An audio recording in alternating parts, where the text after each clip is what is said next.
between the bid protest and then, of course, having to negotiate this. But what we can tell you is it is within budget. We continue to move forward, and pending the procurement process playing itself out, we tend to move forward, want to move forward quickly and urgently. Update on the Portland Loos. We have seen some movement on the Portland Loop projects, and a big thank you to ECUA. We had a conversation with them about water fountains and parks that they had graciously, the board, had voted to help foster and increase the consistency or the inclusion of water fountains and parks, and that they wanted to partner with the city to be able to get water to those sites that maybe didn't have it or had an old location that didn't work. So then they were proactive in that, and again, very appreciative for them kind of looking after the city. So while we were having that conversation, I said, well, we have another issue you might be able to help us with, which is that a significant portion of the cost of, you guys remember and have reported on, I believe the $500,000 bid that it was to install 3 of these, and how exorbitant we felt that was. As we started to dig deeper, we realized that a huge portion of that cost was contractors putting big dollar figures in because of having to cut the road and move the sewer line. So that's what ECUA does, and we said, well, why don't we try to be resourceful here, partner with another governmental agency to help drive that cost down, and we are going to be able to do that. So great conversations with them. We're going to move forward with working with ECUA to get the sewer and water tapped exactly where the Portland Loos are going to be located, both at MLK Plaza and at the skate park. We still have some complications for Museum Plaza there behind, I'm sorry, not Museum Plaza, behind the State Museum next to PLT, the one close to Plaza Ferdinand, just from a location standpoint. So we're still full steam ahead to get that done, but we are not going to delay MLK or the skate park getting installed for the sake of getting the third one figured out. We're going to go ahead and move forward aggressively.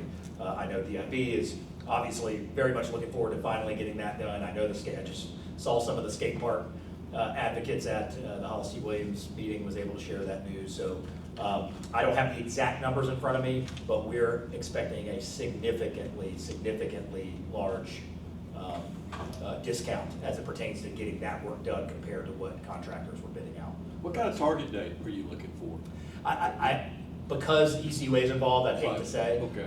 Right now, what I'd like to say, Rick, is yesterday. That's what I could say is as soon as yesterday is possible. That's what I'm looking for. I can tell you it will be moving up the priority list and jumping other things on the priority list because we're long overdue to get that done at both the skate park and MLK. So, and we'll continue to update you on the museum property in Plaza Ferdinand as we have more information there. Red light camera update. Numbers for March are now available, and I know PPD will be working on and get you guys some additional video of which we have unfortunately plenty of the egregious violations that are happening. That kind of explains a little less of the conjecture about people running the light by 3 inches or a foot. I think the video that you guys will be receiving will probably suggest otherwise, that we're talking about blatant violations that put people's lives in danger. So I know they'll be getting that to you, and you can check with Mike on timeline for that. The total approved violations were 2,824 for the month of March. You remember in February, we had reported 2,300. We've actually updated that to 2,589 just with things logistically getting in the house. So we'll kind of report this point forward, including March. What we're going to report is March 1 to March 31, what has been recorded, just to try to give you guys consistency so the numbers add up. But there was a 21% rise in violations, not a decrease, in February and March. We had 48 rejections by PPD officers, and while the lone good news is maybe 9th and Airport has tended to stabilize. That's good news that we see those numbers going down. The 2 major problem approaches that we have, 9th and Bayou eastbound, that would be going from the movie theater over towards going towards Target and the mall there. That approach, the last 2 months, 859 violations, and the worst of all, the on-ramp, 9th and Gregory, The last 2 months is 1,609, which is, if you want to do that math over 59 days, is 27 a day on one approach, not one intersection. So the numbers continue to be discouraging, and again, we'll continue to monitor that and get that information to you. Welcome sign, if you've driven by, you see it. We got landscaping out there all done, and we'll be officially turning the lights on. You guys should have your invite to come out there and watch that. Again, I remind you guys, it's not a public event because we only want the media and us to run into the roadway, not the public. But we'll be having an event there at 7 o'clock tonight to flip the lights on officially, and Brianna Spence, the artist who won the contest, will be there as well. So I promise, since we're in the median, we'll make it brief. We won't keep you there with long speeches. The permitting process, we're going to do a little bit of a roundtable. I had a chance to talk with Rick Baker, the former mayor of St. Pete, and he had seen some real positive momentum as it pertains to trying to open up lines of communication, miscommunication with contractors, architects, and the permitting department. Anytime a city or a county or a government has something that's meant to check quality control and stand in the door, so to speak, for lots of good reasons, obviously sometimes cannot run as well as it needs to run, but it can also be just a matter of misperception. So one thing that we're going to do is we're going to have a one-stop development team that has an open house roundtable meeting Wednesday, April 16th from 9 to 11. We're going to ask everybody who is involved in that, whether you love the process, whether you feel like you hate the process, and let us have an open conversation and dialogue with the folks that use this as a service. And you guys heard me say a lot, especially early on, we should be valuing what the customer sees. And whether that's perceived, misperceived, or otherwise, it is our obligation to hold up the mirror and understand what problems might be there. And I think it'll run the gamut. There'll probably be things that are process improvements for us as permitting and planning and zoning that we can be better about. I'm sure we will have some of those. We'll probably have some things that we might already be doing well but not communicating well, that we can do a better job of. And again, I think we'll be kind of, and maybe myth bust a little bit on things that, how they may or may not operate. So looking forward to that. So 9 to 11 on April 16th.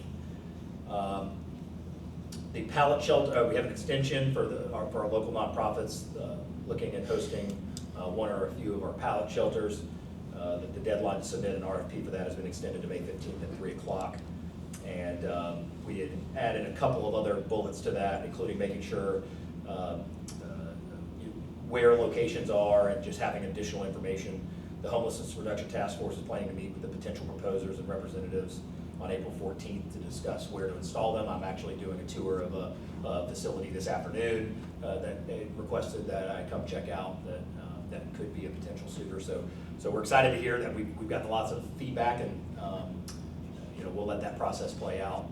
But we've got lots of questions and feedback around the city and surrounding areas about what can and can't be done. So looking forward to that. The Bayfront Parkway multi-use path, FDOT is having a hybrid public meeting on this project Tuesday, April 22nd, 5:30 to 6:30 here at City Hall. And it'll be hybrid because there'll be a virtual option for people who can't make it. And you guys know the project. Construct a 12-foot multi-use path along Bayfront Parkway from South Tarragona to North 14th Avenue is the first phase of that. But we'll have maps, drawings, other information, and they'll answer questions and take comments. And it's supposed to go to construction in mid-2026. So we've got some emails about that. Folks want to share their thoughts and potential concerns. With FDOT, we appreciate Senator Broxton was integral in getting that funding and the Sun Trail funding to make this happen. So glad to be talking about some increased walkability and safety for our folks. Piedmont Summit, if you live over off Summit, the only thing I hear more about than the graffiti bridge for truck strikes is there's a curb at Piedmont Summit that was designed perfectly suitable for stormwater, but we've run into too many recurring issues of drivers getting on that curb or it being tight, a tight turn. We've addressed this with the Town Hall District 4 last week, and we're going to make some significant improvement to that. That still meets all of the intense demand that we have for stormwater mitigation. As you guys recall, many of you were here in 2014 when that street became a central point of the major issues we dealt with that huge flood. So we got a lot of priorities to balance there, and so we're going to kind of soften that turn up a little bit and try to make it a little more user-friendly for the folks over there. The GL52 back in town, you said that they're actually on the water right now. I saw them on the way down here. Excited to have them back again. And their Southern Showdown runs from April 10th to 13th. And great feedback from some of the visitors, the users of our facilities, all of that. We got nothing but overwhelming good feedback last time, so excited to have them. Lastly, we've been made aware of this shameful video that's been making its way across social media about a group of teens attacking an unhoused member around the Graffiti Bridge. I was notified of that this morning and saw it this morning, it's certainly a disgusting video to watch. It took the investigators some time and effort, obviously, to locate the victim in this case, this person being unhoused. That person had initially declined to press charges or accept any medical or housing help. We've obviously been in close contact with this person, went out there again, I believe this morning, to work with that person.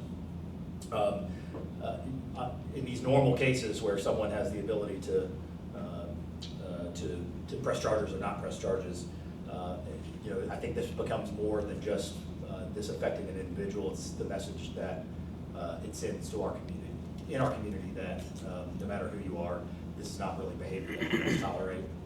So PPD has asked the state attorney to take this case up, which they can in circumstances, even if the victim is not willing to move forward. So we intend to do that. And in terms of additional insight, status of the case, what can and can't be discussed, we've got Mike Wood here that will be able to take any questions or that you may have on that issue, but we are aware. And that's everything I've got.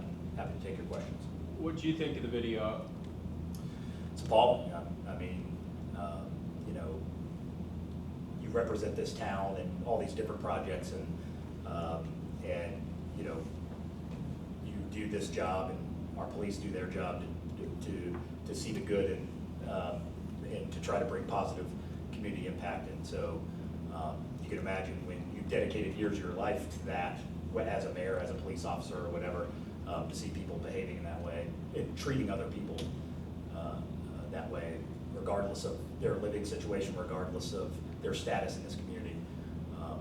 It was certainly painful to watch, and again, that's why we aren't stopping this conversation at whether this particular victim felt the need to press charges or not. I think it's important that we say that this is something that's not going to be tolerated, and we appreciate PPD and the state attorney's office taking that into consideration. Mayor, you had a meeting with the county on Monday. What came out of that meeting? Yeah, it was good, productive meeting. But it's funny, in the county, we got lots to talk about. We could probably have been there another hour. Bay Center, Baptist. They have a lot to talk about without you. Yeah. So what's the difference? Exactly. But it was great. Honestly, actually, Wes and I talked about, and of course, we've been in communication when we've both been in these jobs many times, but even trying to have a regular cadence, probably because we got so many things in the hopper right now. But I thought it was great. We had our team there, and the county had theirs, and just trying to help them understand kind of where things are with Baptist, with Bay Center, how we could be helpful. Had some of the conversations about setting up a subcommittee on the Bay Center, and would that be a county function and city function? Lots of logistical things, but I left there feeling pretty positive about both things, and I certainly understand and respect their on the Baptist side of things. Every government's got financial constraints and has priorities to make, and certainly I feel that the ability to solve what is a national crisis in housing is certainly a valid one, and I don't think I saw any disagreement necessarily. I think we all can agree on that. But we understand and respect the process, and the county's going to look into that and try to get back to us on what those right things are. And general fund, we know is tough. We get that. We would say the same thing. But what we hope is that the commissioners and staff, and I think they do, see that the greater good here, being at the 1 yard line and knowing the multi-generational opportunity that we have to solve a problem. Cities and counties don't come across acreage like this for residential to help potentially solve the largest national issue that facing our country, every city in our country right now. And so, we certainly stated our case, and I feel like they were supportive, and they'll get to work and do their thing and get back with us. And the same on the Bay Center. I think, having conversations about a subcommittee, what that might look like. They're going to kind of take that ball. I think we're going to try to set up at some point next month, try to set up a joint meeting of the 7 council members, 5 commissioners, myself, to hear from a potential vendor that could do a master plan, ask questions, concerns, what are your priorities? Because what I want is I want everybody to feel ownership and investment. This is not just a city idea, a mayor's idea. This is not successful as just a city or just a mayor idea.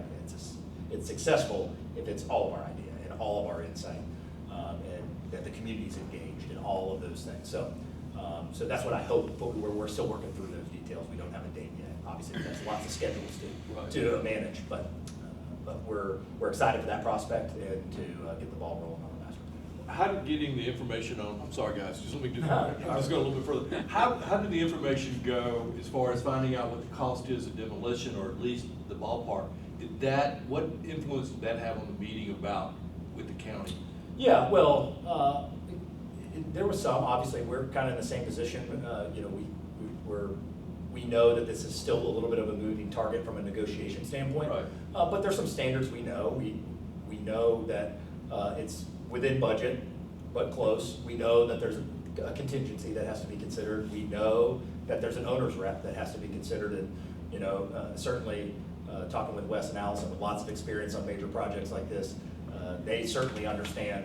We didn't have to really explain what the value of an owner's rep. I mean, right. To have someone that's representing in a project like this, for example, you actually have to log what every single truckload is. I mean, when you're talking about asbestos and all of that, that is not something that you do ad hoc. Like, you've got to have someone there every single hour that's happening. So we're trying to, we just wanted to make sure there was clear understanding, and that's conveyed to the commissioners, that there's a bid, but there's also a contingency, and there's also an owner's rep that make up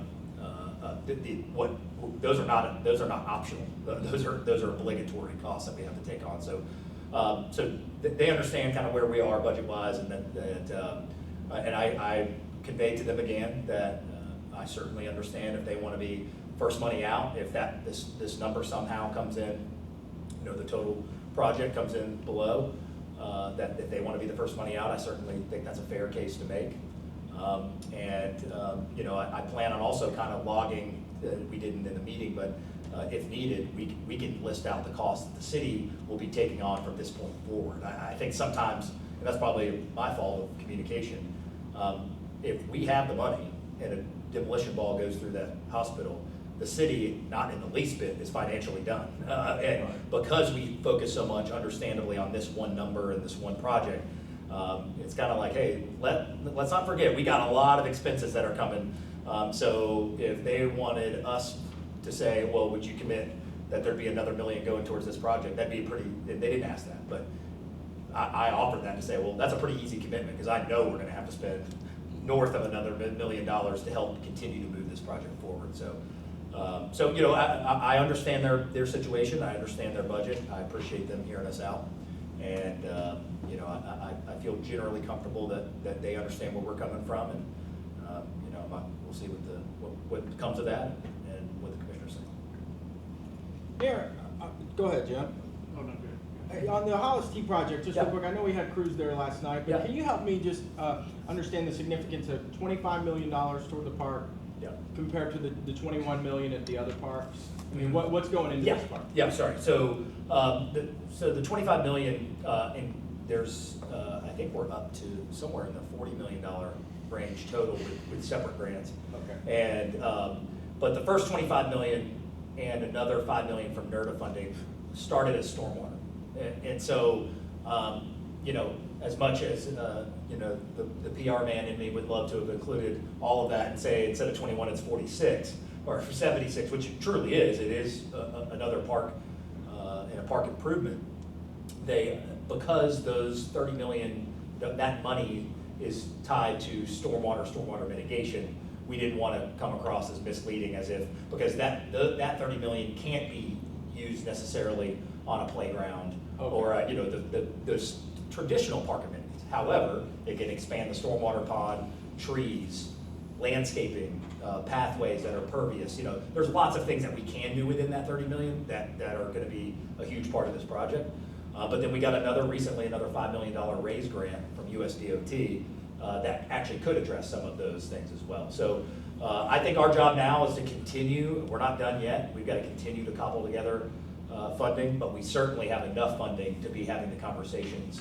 Now 23 community meetings we've had so far on this project to cobble together enough that we can commit that something will be happening here substantively that will be a generational project. And so that's the exciting part for us is we're solving two issues. We're taking a disconnected neighborhood, broken 53-ish years ago, and that is underutilized and gives the symbolism that it's been forgotten and that we can say it's found again, and that we've got the money to do that and walk the walk. So we're very, very excited for that. So there'll be phases, you know, they went through that yesterday. Obviously, there's 20-year potential phasing of this project that I will be long gone out of this seat. The next mayor or two will have to manage, but I hope to put those mayors in the best position they can to see this thing all the way through. I'll give an example. One of the longest phase 4 that was proposed yesterday is part of some city property where we have our laydown yard, as well as PPD headquarters, and we've got the impound lot there. Well, that's kind of a choke point for the entire linear aspect, so of course they put that in phase 4. But we're having conversations right now, you know, nothing substantive, but can we, if property comes available, then why don't we go ahead and move the laydown yard? Maybe that goes from phase 4 to phase 2. So there's lots of moving parts still left to play, but we're mindful of all those. We continue to fight for grant funding, and but what I can tell you is $40 million is going to go a long way, and there will be generational change to both stormwater mitigation and to quality of life in the neighborhood. So I have multiple questions, but I guess first off, start off with this video. I don't know if Mike Wood would want to just kind of go over the basic details of when this event happened and how the police found out about it. Sure. The incident happened Friday night around midnight into Saturday morning. We were not made aware of it until the next day around noon. The officer that was told about it looked into it, looked at the video, and saw that an obvious serious crime had taken place. When you look at the video, it's nothing short of shocking, and a report was generated. So we have obviously talked to the victim after we found out who he was. He declined charges, but each case is different, and we had to look into this one because there are some circumstances involved that are different. And when we collaborated with the state attorney's office, we decided that it's best to pursue charges in this case, and we believe that's going to happen very soon. Are these suspects underage? Yes. Any alcohol or drugs involved? We don't know. Who created the video? Somebody on the scene. Okay. I don't know specifically. There were several people there, but you know, it's easy to say that if this video hadn't been recorded, this crime may not have ever been reported, and that's sad.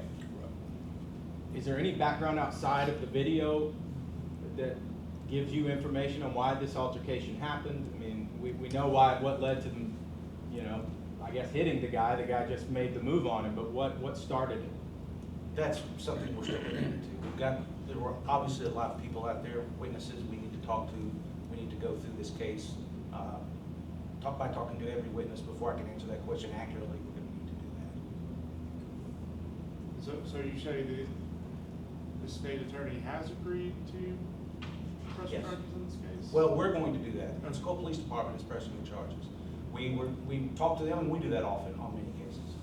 But we have decided that charges need to be pressed. You know, you've got people that get into fights all the time, and then the next morning when everybody sobers up, I don't want to press charges on this guy, he's a friend of mine. And then you've got situations where we make an arrest when the victim doesn't want it done, such as in domestic violence. So we have to take into account all the circumstances, and this one's got several odd circumstances or different circumstances that we had to look at, and we've ultimately decided to press charges.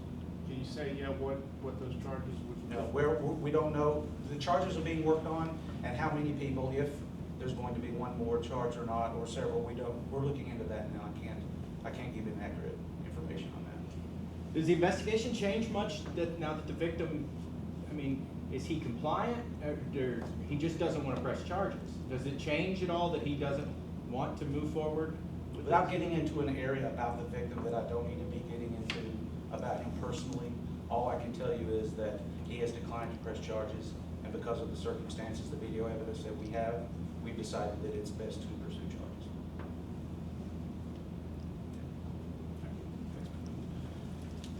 All right, anything else? Yes, Yeah. I guess I have. No, fire away. So Give you a lot today. on the Baptist Hospital demolition, does this bid protest complicate the timeline for getting this project done in any way, or the negotiations with the county? No, obviously it delays slightly the ability to divulge information, start negotiation, et cetera.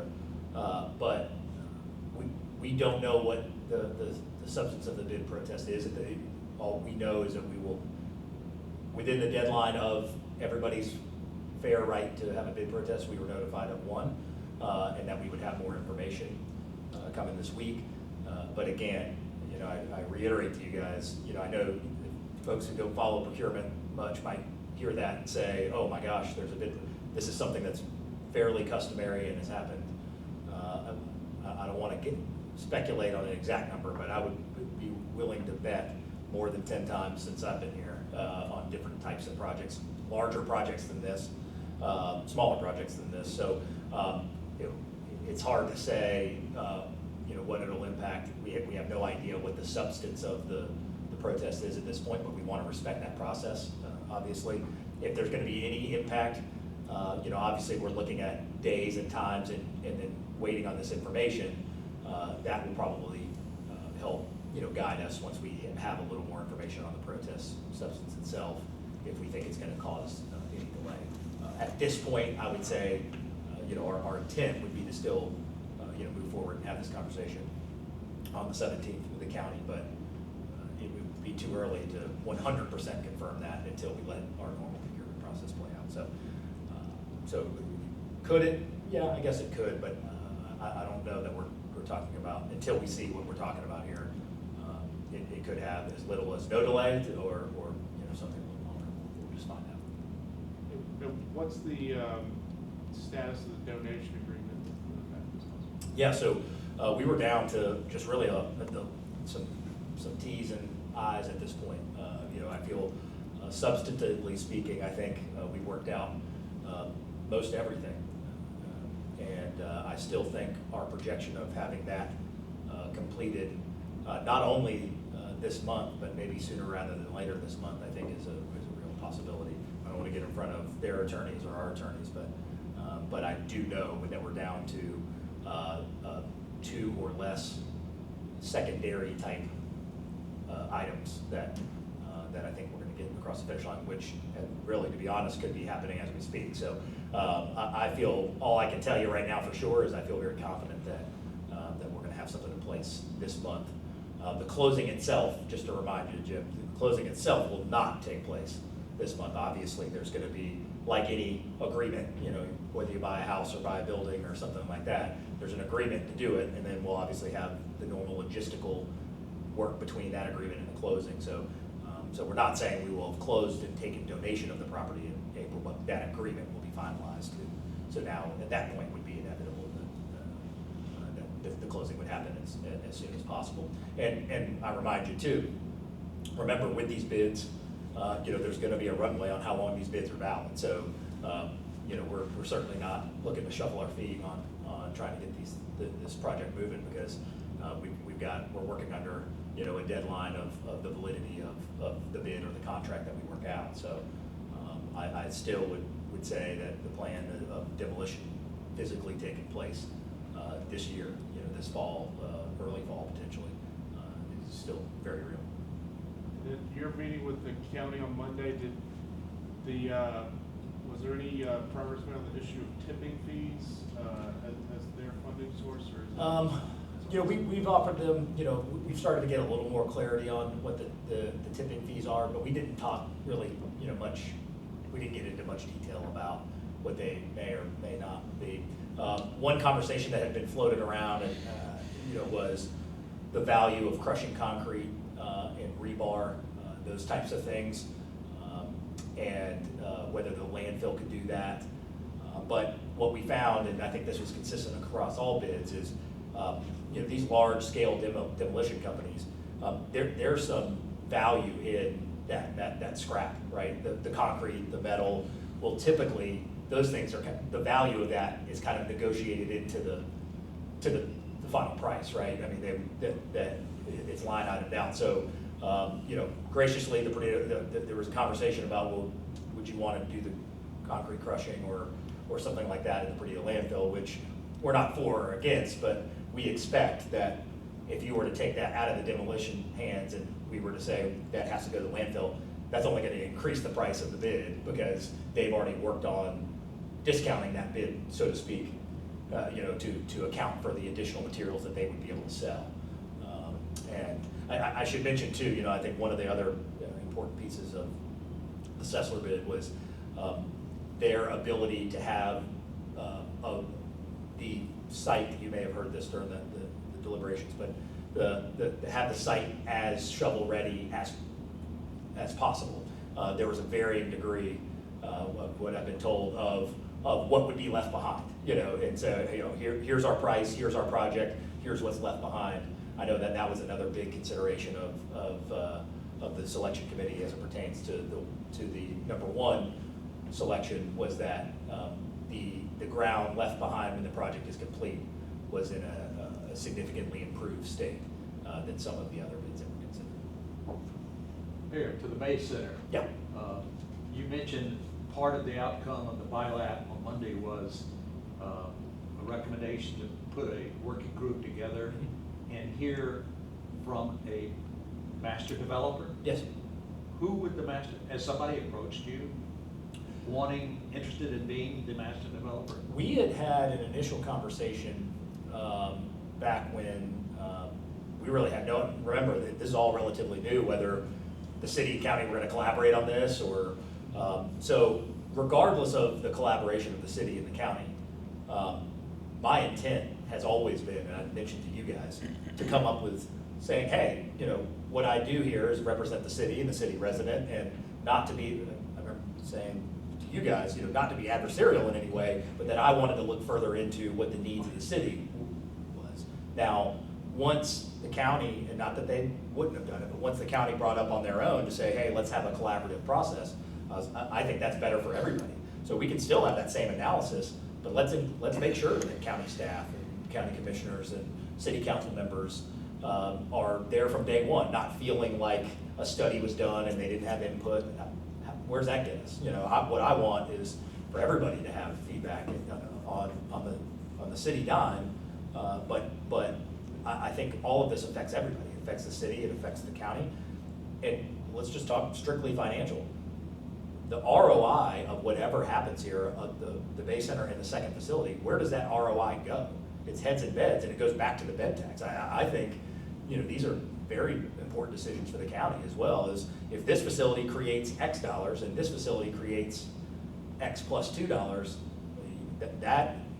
where that revenue generation is going to go, you would argue, if it's a conference center or a sports facility, is people staying in hotels, which are paying bed tax. And so, trying to analyze that ROI for the county, I think is hopefully a welcome piece of information for them too. So,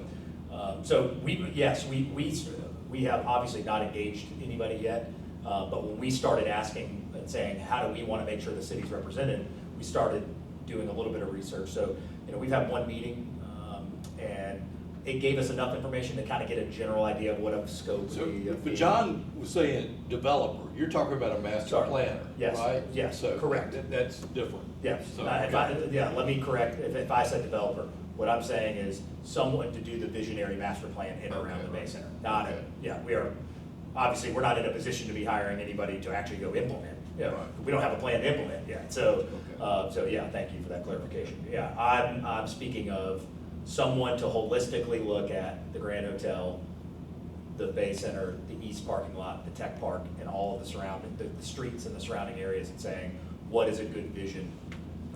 And how does traffic work? How does community engagement work? How do all these things that we haven't really checked off a box yet, how will those operate? And so that's what, So that's you'd what have to I'm have, looking you'd have to put a master planner under contract to have those kind of discussions, right? yeah, I mean, yeah, obviously, I've committed to the county that the city would fund that. Like any services or consultant or anything like that, that's something that I can take on. And that, the only agenda item of a joint meeting, for me, certainly I'd be open to whatever the county would recommend, but would be a one-item agenda that says, hey, but before we sign this contract, before we get approval from city council on going this direction, here they are, fire away, that type of thing. And so we still have Erica looking into potential other bidders, things like that. That's why we haven't made any decision yet. We want to make sure that the procurement process that we need to follow is followed, and make sure that we've got the best person for the job. But we've had one conversation that just helped us understand the scope of what we're looking for and understand what a cost might look like. And I guess the last, put this one down in the weeds department, Okay. but who owns the land at the Bay Center? Yeah, we're looking into that. I believe the city and the county own the land. I believe that, I'll let Adam Cobb, our city attorney, figure this out. And I know Allison and Adam have talked about this. There is an arrangement of which I don't know all the fine details, but I believe there is some type of city ownership and a sublease to the county for the property itself. So there is some city, I guess the better way to put it, John, there's city interest in the Right. dirt in some way. I had heard that there was 3, FDOT actually has an equity in the Yeah. property, city and the county. Yes. But So if you call around, nobody's sure. well, what I can say, what we're aware of is we believe there is city interest in the dirt itself. And to what extent, I've heard that perhaps if there was a change of use of any of the property, meaning, I guess hypothetically, if a second facility was put into the parking lot, then I would imagine that the city, if it is the one of the property owners of that would need to contractually clear all that up, for that to take place. So, but do not know any of the details on that. And that really, for me, that's for the lawyers to figure out. What I hope is we keep going down this road of collaboration, which whether we have to collaborate because we're joint owners of the property or just because we want to be good community stewards, or both, I think I'm hopeful that we can continue to go down this road of trying to work together, come up with a clear plan of what to do, and have as much information at the table as possible before we're making any big decision. Have any of the city council members come to you with specific information about the individual participants? Would you place city council members on this task force, a working group? Well, here's what I'd say. I've kind of put the ball in the court of the county. At the end of the day, the vote for the bed tax would take place at the county. So I've deferred to county staff for their appetite of, if we're going to have some type of task force, subcommittee, whatever you want to call it, it's got to be hosted by someone, right? Is it a city task force? Is it a county task force? I certainly have deferred to the county, being the ultimate decision maker, of whether they want that to take place at the county or that they be kind of the administrators of that task force. If we assume we go down that road, then I've requested that the city have a mayor or mayor appointee, a city council appointee, and a CRA appointee, since all three of those bodies would be financially invested, that type of thing. And I've made some other recommendations. Obviously, I think FDOT being on that task force would make a lot of sense. DIB that is offered, as they did in the meeting, to step up financially and help. I think I personally don't look at this task force as a community type thing. I think the robust community engagement will happen during the master plan. I mean, that someone who's qualified to be doing that and be doing it in a very intense way is where we can get the community engaged. What I have requested, and when we were talking in the county meeting, was why don't we come up with a subcommittee that makes us a little more nimble and not us have to have a joint meeting of 13 people to make decisions. And so it was really, so it's not meant to be every person from every city council district has a seat and it'd be a 35-person thing. It's really, I believe, kind of more of a governmental or quasi-governmental task force to help keep the ball moving. And so, I would envision it be more of a smaller group, and, you'd have to ask the county on, what they would want to do. I certainly would, again, defer to them. But I sent my kind of general idea back a napkin to Allison and said, here are some spots I thought about. And again, I'm obviously looking forward to collaborating with them on that, and I'm sure they'll have ideas that we haven't thought about. Mayor, I looked at a pro forma for one of the Bay Center tenants on the expanded footprint. Bed tax wasn't the only big number in there. Sales tax was also a big number. Yeah. And that goes right to what Walker Wilson was saying about the DIB's interest.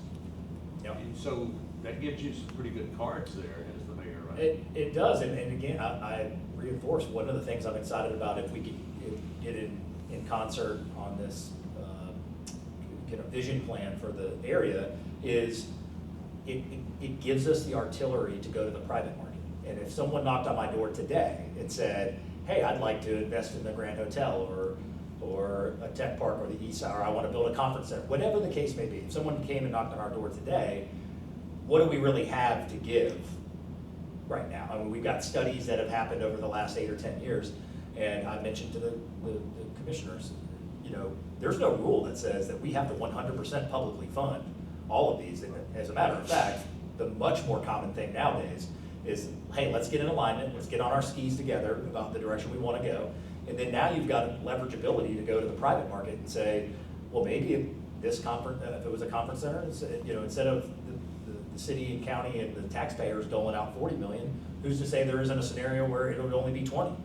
That could differentiate which facility gets proposed, right? If one is 10 million because you can get somebody to help subsidize it, and another is 40 million, that should be a pretty weighing factor in our decision. So having this document not only shows alignment, but I think it actually tangibly gives us something to go to the private market and say, here's what we want, here's our vision, you come tell us how your money can work for us, as a taxpayer. So I think that's a very, very important primary benefit of going this direction, on top of all of the other things, the community engagement and everything else we discussed. Any update on soccer stadiums? Well, maybe that'll be part of this conversation too. Now, I will say one update on USL. I think we're going to start a regular cadence. I know the USL has been reaching out and having some meetings with community stakeholders. I know probably the first tangible steps you guys would see is, I know they'll put together a committee that's a diverse committee of business leadership, soccer, sports type of leadership, et cetera, and that will help collaborate with them on that. And so that'll probably be, for you guys, probably the first kind of tangible step you'll see is starting to have those conversations. I will tell you, I've gotten lots of outreach from lots of people that want to own a soccer team, I can tell you that, including famous athletes around here.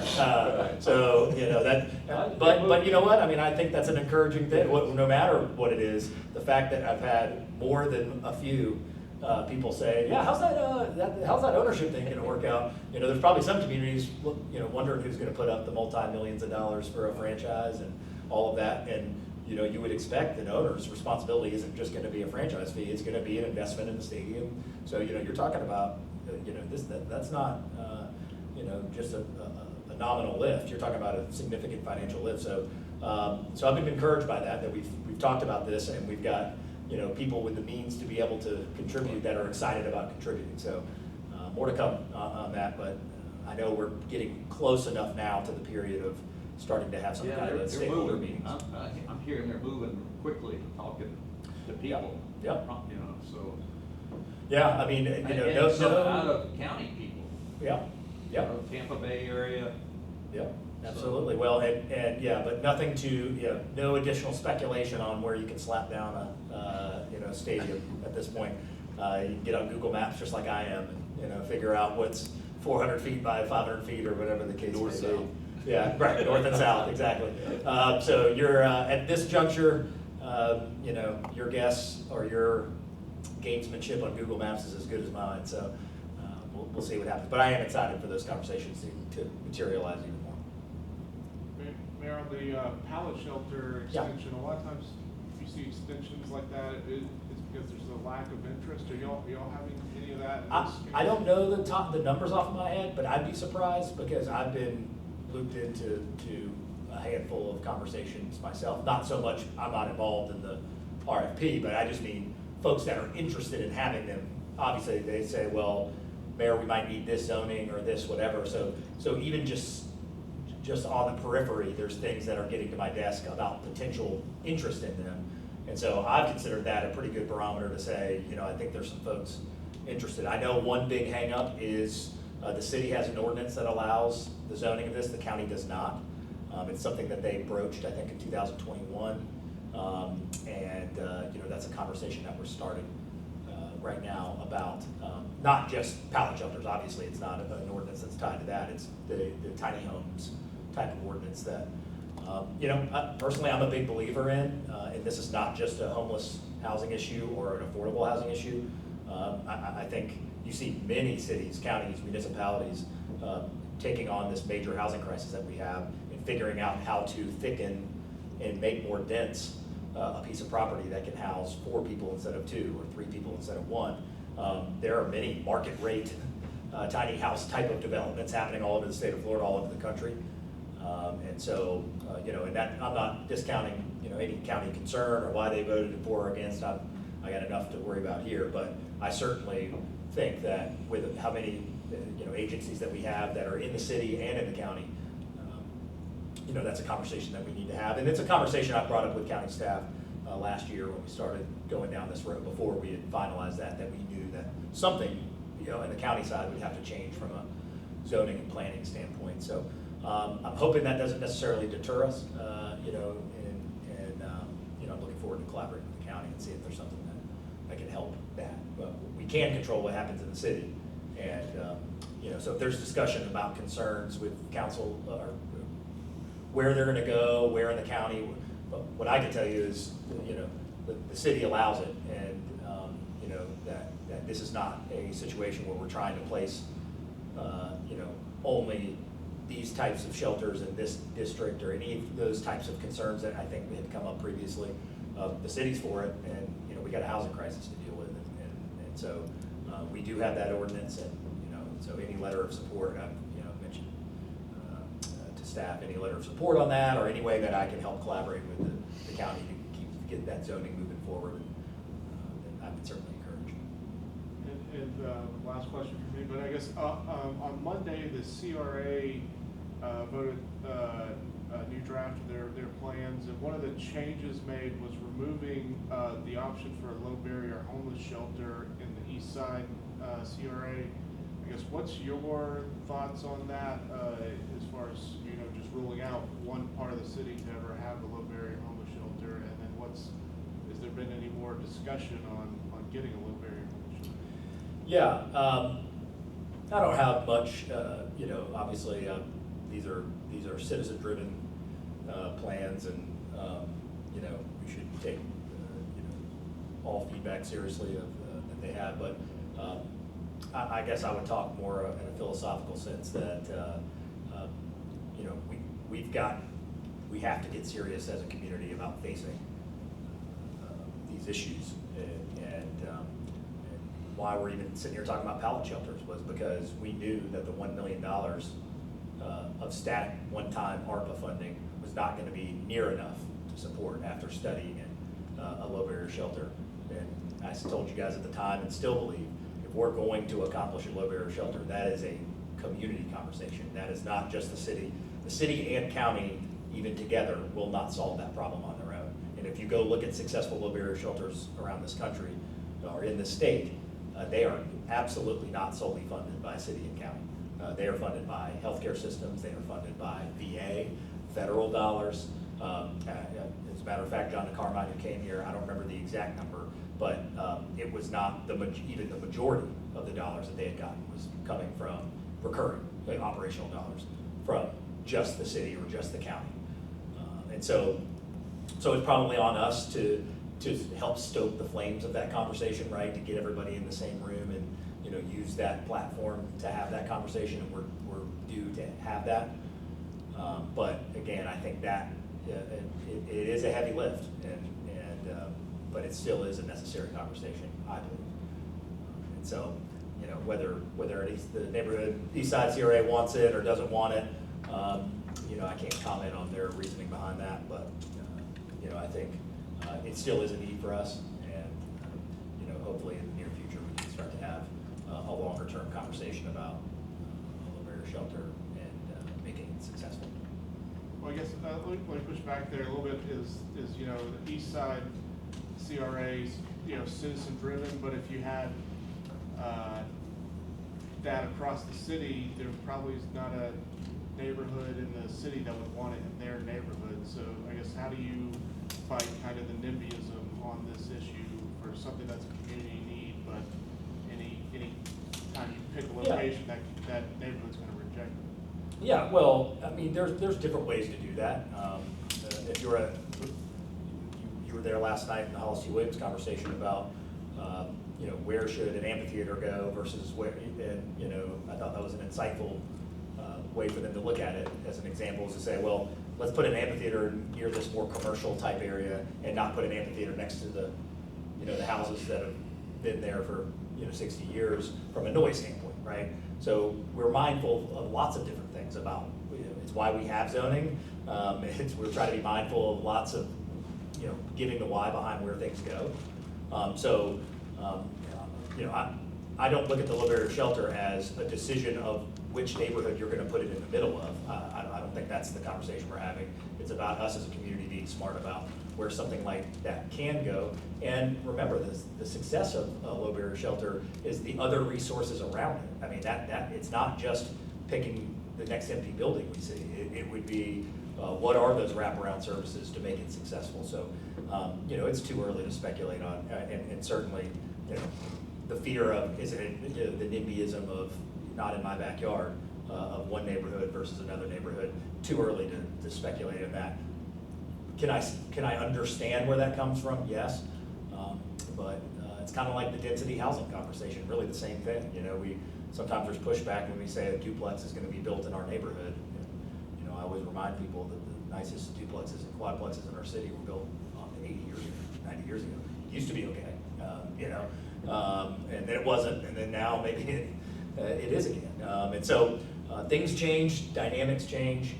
I don't think anybody says that this city or any city in the country is 100% solved the homeless crisis, which means we're going to have to, you know, make decisions. And so we'll see where it goes. But I think we got a bigger fish to fry in terms of us getting around the table as a community and saying this is something that we want, and this is something that that if successful helps healthcare systems save money, helps cities and counties save money, emergency rooms, insurance companies, all of these different factors that if you are successful with this, there's even a financial return for many of those community partners. So, but it's about stating that case, and certainly I think that is on the government to help catalyze that conversation. And so, you know, we've been focused on the pallet shelter aspect of this, but I think we're, you know, eventually, you know, move to that, you know, the larger elephant.